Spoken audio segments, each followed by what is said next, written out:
જય મુરલીધર મિત્રો, perfect farming ચેનલમાં હું દિનેશ આહિર આપ સૌ મિત્રોનું હાર્દિક સ્વાગત કરું છું. તો મિત્રો, આપણે આની મોરના વિડીયામાં જે થોડુંક જીરું આપણે નહોતું વધતું અને પાણી ભરાણું હતું એ નીચું હતું ઘણું, અને ઊની હરોળમાં ઘણું નબળું હતું, એટલે એમાં આપણે યુરિયા છાંટેલું હતું, યુરિયા અને હ્યુમિક એસિડ. એનો વિડીયો તમે ના જોયો હોય તો ચેનલમાં છે તે જોઈ લેજો, આગળનો વિડીયો. અને આજે આપણે એમાં રિકવરી આવી છે 15-20% જેવી, અને પાછું એ જ એમાં પાછું આપણે લિટમસ કંપનીનું ઇન્જેક્શન આવે છે જે ગોંધરીમાં છાંટવાનું. લિટમસ કંપનીનું લુસ્ટરા ઇન્જેક્શન આવે છે, જે ઇન્જેક્શન આપણે 5 મિલી નાખી અને છંટકાવ કરવો છે. તો આનાથી જીરું ટૂંકમાં વૃદ્ધિમાં આવે અને વધી જાય છે, અને આપણે એને જીરાને વધારવાનું જ છે, બીજું કંઈ કરવાનું થતું નથી. એટલે આ 150 રૂપિયાનું આવે અને 5 પંપ થાય. જુવાર ગુંથરીમાં છાંટી એ જ ઇન્જેક્શન છે, અને આને જીરામાં પણ આપણે છાંટી શકાય. તો અત્યારે જો આપણે છે ને પંપ ભરી અને 4 પંપ થાય, 4 થી 5 પંપ, એમાં આપણે ઇન્જેક્શન છાંટવાનું છે. અને નબળું જીરું પાછું છે ને એમાં 2 ક્યારા આપણે રહેવાય દેવા છે કે ભાઈ કંઈ ફાયદો થયો કે નથી થયો. જો ફાયદો ના થયો હોય તો કંઈ મતલબ નથી છાંટવાનો, પણ આપણે 3 ક્યારા એવા રહેવા દેવું કે જેમાં આપણે ખબર પડે કે ઇન્જેક્શન છાંટી કે ના છાંટી, એમાં ફાયદો થાય કે ના થાય. તો હાલો જે આપણે પંપ ભરી અને ઇન્જેક્શન નાખીને પછી સ્પ્રે ચાલુ કરી દઈએ.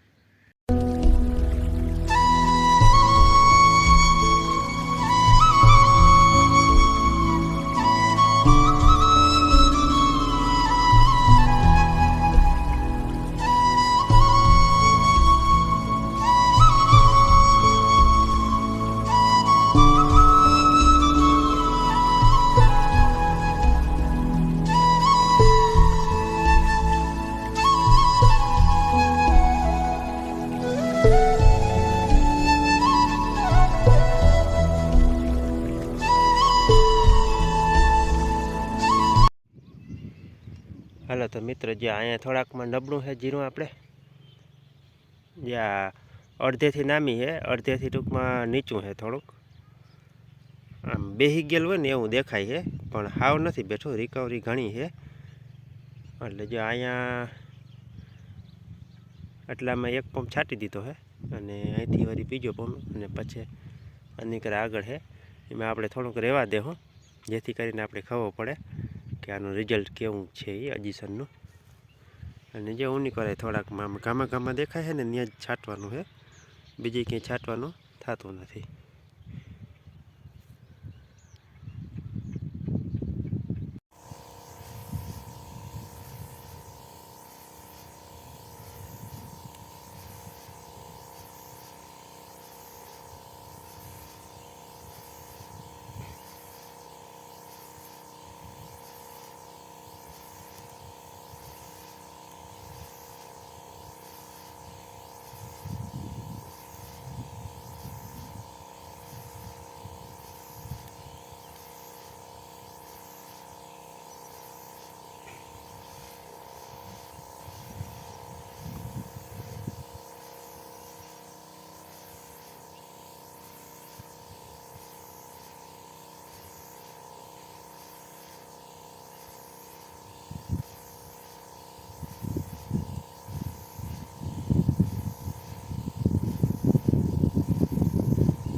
હાલો તો મિત્રો, જે દવા આપણે 4 પંપ છટાઈ ગયા છે, અને અહીંયા આપણે છે ને 5 ક્યારા રહેવા દીધા છે, એક વારડી વાર, કે આમાં આપણે ખબર પડે વિકાસની દ્રષ્ટિએ કે કોઈ ફાયદો થાય કે નથી થતો. તો આ 5 ક્યારા રહેવા દીધા છે, અને બીજી એક આપણે 3-4 દિવસ પાછી એક દવા વૃદ્ધિ વિકાસની મારવાની થાય.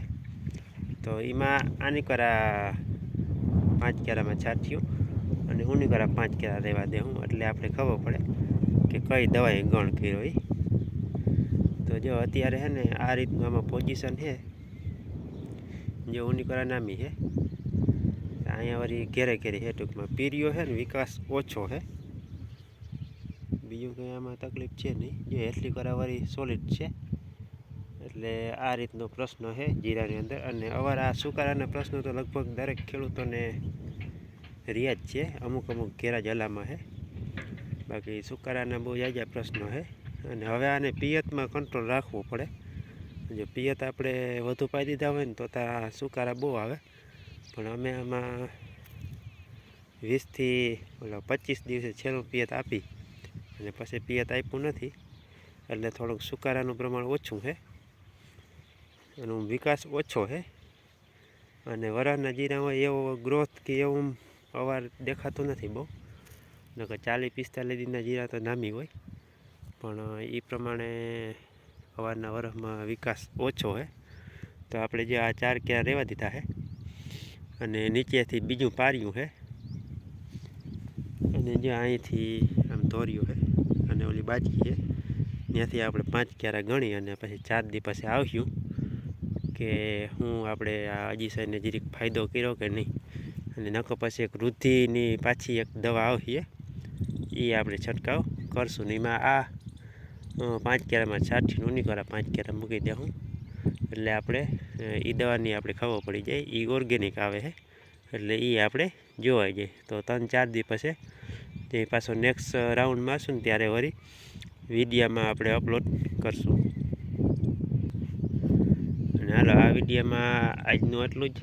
જો ચેનલમાં નવા હો તો ચેનલને સબસ્ક્રાઈબ કરી નાખજો, અન્ય ખેડૂત મિત્રોને શેર કરજો, તમારા વોટ્સઅપ ગ્રુપમાં શેર કરજો, જેથી કરીને જીરાના સુકારાની ટ્રીટમેન્ટ અને વાવેતરની તમામ માહિતી ખબર પડે. આપણે ટૂંકમાં લાઈવ જ બતાવવું છે, એમ નહીં કે ભાઈ આજ દવા છટાઈ ગઈ છે અને પછી એના ડબલા દેખાડીને કે ભાઈ આને આવું રિઝલ્ટ આપ્યું, એમ નહીં. આપણે લાઈવ જ ડબલું સીધું પંપમાં નાખીને છંટકાવ કરીને એનું 4 દી પછી રિઝલ્ટ જોઈને પછી જ બતાવવાનું થાય છે, એટલે આમાં કોઈ ઓલું ખોટું આવતું જ નથી કંઈ કરવાનું.